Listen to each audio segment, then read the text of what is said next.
Developer Coffee Stain Studios' follow-up to 2011's Sanctum is better in every way. Sanctum 2 takes the tower defense first-person shooter hybrid and expands on it. What we get is more style, polish, and action that will please fans of both genres. Sanctum 2 consists of two phases: tower construction and invasion. Using resources that you get before each wave begins, you construct walls and towers to help you defend the core from the onslaught of enemies coming your way. Through your minimap, you can see the path that enemies will be taking, and you'll also be presented with the types of enemies that you'll encounter in the next wave. This is part of the strategy in the game, as certain towers are more effective against certain types of enemies. Another part of the strategy comes from choosing your class and creating a loadout for that class. Sanctum 2 offers 4 classes to choose from, each offering something different.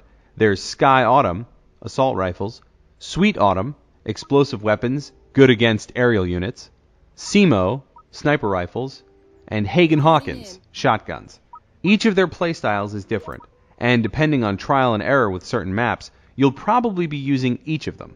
As you play maps and defeat enemies, you'll earn experience and level up. Doing so will unlock new weapons and towers for you to equip into a preset loadout for your character.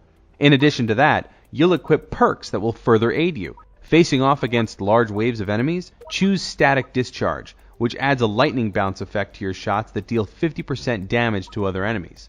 No matter what your playstyle or strategy going in, there's a perk for what you want or need. This is honestly what makes the FPS portion of the game so much fun, the diversity of how you'll tackle each stage.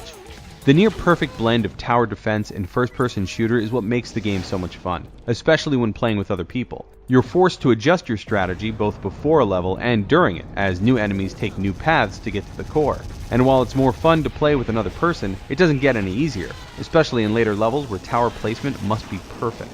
The problem with Sanctum 2, and it's a problem that's inherent to most tower defense games, is that the story is non-existent. All you need to know is that you have to protect the core from the waves of alien enemies coming at you. This can make the campaign kinda bland on your own.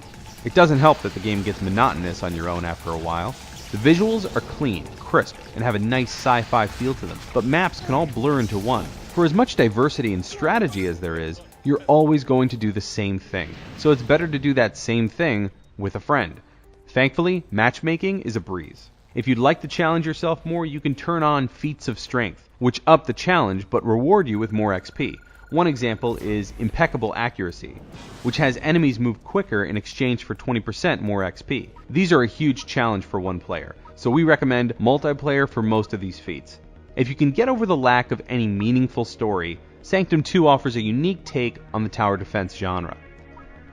We're giving Sanctum 2 an 8.0.